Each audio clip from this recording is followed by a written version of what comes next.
Hey everyone, welcome back to my channel, or if you're new here, welcome to my channel. I have never done an intro like that before, and I'm not sure why I did it, but here we are. It is time for another year of a bracelet collection video. I will say this one is so sad that I can fit all of my bracelets from this year into a very small bag. And then I've got a couple wall hangings to show you guys. This year will be pretty sad, but I hope you guys still enjoy watching this video, and I hope that you can get some inspiration for new patterns to make. Now for the timestamps, I will have what each pattern is, and I will be linking the bracelet book tutorial as well as my own YouTube tutorial if I've uploaded one. So check all that out in the description box. Find all the good stuff there. So I can't really remember the order of these exactly. I can remember the more recent stuff, but not exactly like when I exactly made this bracelet. I'm just gonna pull them out as I see them. So we have this really fun diamond bracelet here, and I think the ties are really fun. I actually really don't like making these kinds of ties, if I'm being completely honest. I really prefer to make a loop with ties on the end, but sometimes you just can't do that with specific patterns, so this is fine, and you can make it adjustable without having to make a tie on it, so that's really cool. But I definitely have made a tutorial on this one, which is a fun sort of inverted diamonds with this really fun color mixed in here. And then we have this really fun sort of arrowhead bracelet. I really like the black. Yeah, it's black. I thought these strings were brown for a second. But yeah, we have this really nice black color and these bright rainbow strings. I think this turned out super cool, and I really like the top too. I don't know, there's just something about super symmetrical patterns that are really fun to make. And then I kind of did this single colored end here, which is made by Pattern and Craft. I think she still has her YouTube channel up, so if I can find that, I will link this tutorial in the top right corner right there. And yeah, this is a really fun sort of aesthetic flair to add onto bracelets that I really love. And then we have another arrowhead here, which almost looks like it has hearts in it. Like you have the color on top and then it kind of forms this heart shape, and so I just have this really cute little bracelet here. And then I have this sort of like rainbow-ish braid. Got a pretty small loop at the top. You wouldn't think the knot would fit through there, but it just barely does. And honestly, I kind of prefer that. I don't really like to have super big loops at the top. But yeah, this is just another fun, cute, and simple bracelet to make. And then I made another arrowhead, and this is where I got it confused. Why I thought this other one had brown strings, because it turns out I did make one with brown strings. So we have a little bit more of this like desaturated color palette, and I think that works really well with the brown. And this time I did the ends with brown instead of the next color. And then I made this loop at the top way different, and this is also another tutorial by Pattern and Craft that I will link up there. So yeah, we have just another one of these. I guess I really liked making it, so I made it again. And then I have this really cute sort of arrowhead again, but with butterflies on it. This is such a cute bracelet. It's a little bit on the thick side for my preferences. I don't know how many strings this is, but yeah, it's a little thick for me. And then I tried to do that like multicolored end that people like doing, but I don't know, I think it just never turns out well for me. Like, I don't know, it just doesn't look seamless, I guess. Like, you can just see all these bumps. I'm not sure what I'm doing wrong there. But nonetheless, I think this turned out really cool. And then this is my most recent YouTube video. We have the long ties on both ends again. And this is just kind of like what I would call a stitched candy stripe. Like, it is basically a backwards candy stripe because you work from right to left, and then we kind of have this line in the middle, this sort of stitched effect.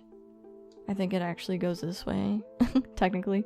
But yeah, I don't know, just very simple. I wish I did different colors, like even just black and white would have looked a lot better than this. I think it still turned out fine, but something I just wish I would have done differently. And then we have these bracelets that I did for my like stitched bracelet tutorial. I think these turned out so cool. I actually really do like how thick this one is. And this is only one skein. You take your variegated yarn and then you just make your strings out of them and you make this sort of stitched or knitted bracelet. I can't remember what I said, but you can find it in the chapters or the timestamps below. But this is such a cool concept, but it is definitely a string eater, like literally right at the end, if this will focus. There we go. I have knots right here, and this one surprisingly doesn't. Neither does this one. Okay. But yeah, it eats up a lot of string, and it is one of the very few bracelets that I think looks good upside down too. I always prefer the worked up end of the bracelet, like this top end here. I really hate when people wear bracelets upside down. I don't know what it is. It's just one of my bracelet pet peeves, I guess. Like, I think the knot work looks so much better than underneath. But this bracelet looks really good with it. So, yeah, I made 3 of these. Very random color choices, but it's a perfect way to get rid of your variegated thread if you don't know what to do with it. Check that video out below if you want to make it. And then I made this really cool Nintendo 64 wall hanging, and I just added the most simple like tie on it. I think this turned out so cool. I love looking at the back of Alpha's too.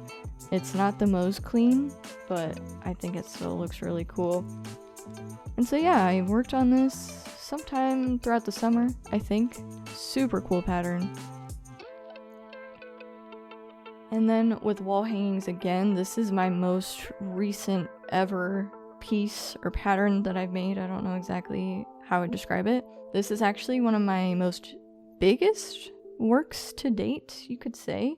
Or at least it's really long.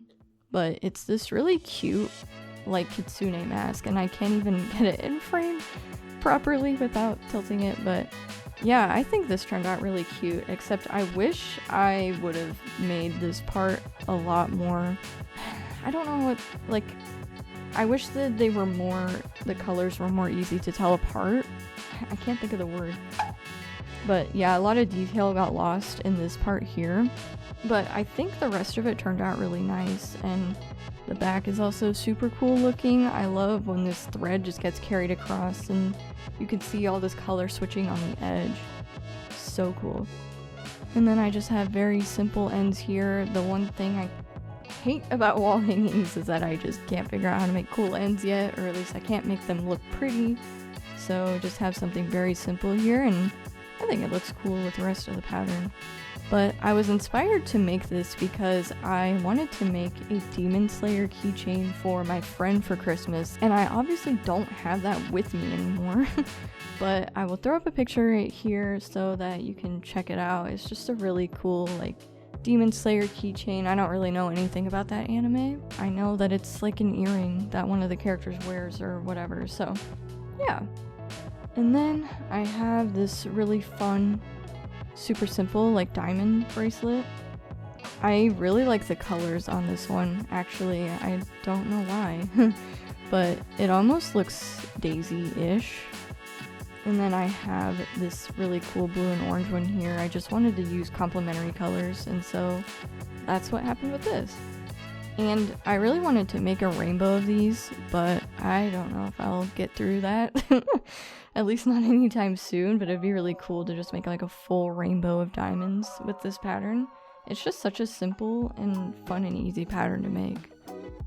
And then we've got our last few keychains here. I made these for Halloween, and I did speed knots on all of them. It was when I was really kicking into gear with alphas.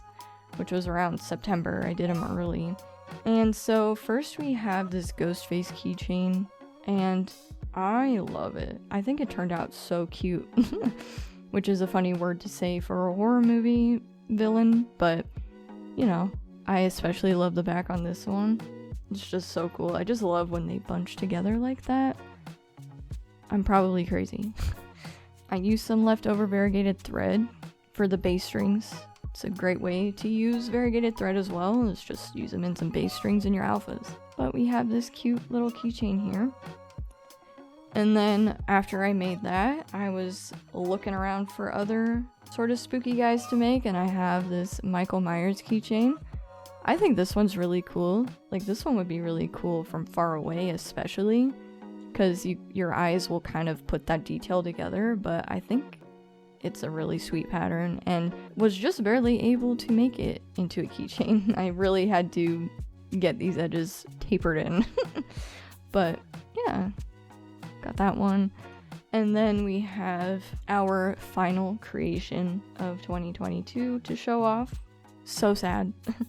But we have these really cute, like, witch stockings, witch legs, witch feet, whatever you want to call this pattern. And this one I wish was a bit more contrasting on the stockings. Like, one piece of advice I can give when you're picking out your colors in Michael's or Walmart or wherever you're buying your thread, even online, make sure that your colors are actually darker than you would think. Like, these greens and yellows looked so good with the gray in the store when I was looking at Michael's, but then when I started putting it together, it just didn't work. Like, on camera it looks pretty good, and kind of in person, if I'm looking pretty up close, then it's not too bad. But I think if someone was looking at this from far away, the detail in the stockings would get lost. So that is a little bit unfortunate, but I think it's still really cute. Very simple, tiny little keychain. And I am so sad to say that this is all I made this year. Looking back on all my thumbnails in 2020 and 2021, it just makes me really sad. Like, this is just such a tiny pile of sadness. And honestly, I guess this is just a reflection of how my year went. 2022 was a really awesome year because I got to move and I'm in a really cool place and doing cool things, kind of. But at the same time, it was probably one of my worst years to date, at least in recent years, you know. Had a lot of horrible things happen to me, but I guess there's no message to be had from that. I kind of sat here thinking, you know, what could I bring out of that, but it really was just a horrible year and there's kind of nothing else to say about it. Except that I hope next year gets a lot better. I hope that things will get a little bit smoother for me, and if you've also had a bad year, at least as bad as I'm hinting for my year, I completely understand, and I hope that this next year will treat all of you super kindly. I hope that you achieve all of your goals, and yeah, hopefully just see where it takes you. I'm kind of in the same boat, you know, just kind of seeing where next year will take me, and hopefully my bracelet pile looks a little bit more impressive. I mean, I do have a lot of alphas in here, so this takes up so much time. So I feel like maybe this really small pile is okay compared to what I have here, but I don't know, we'll see what happens. But nonetheless, thank you guys for a great year still on YouTube, no matter how little I post. I appreciate a lot of you coming back, and it means a lot to me. So with all that mushy gushy crap being said, thank you guys so much for watching this video today. I really hope I could give you some good inspiration, and I will see you in the video next year.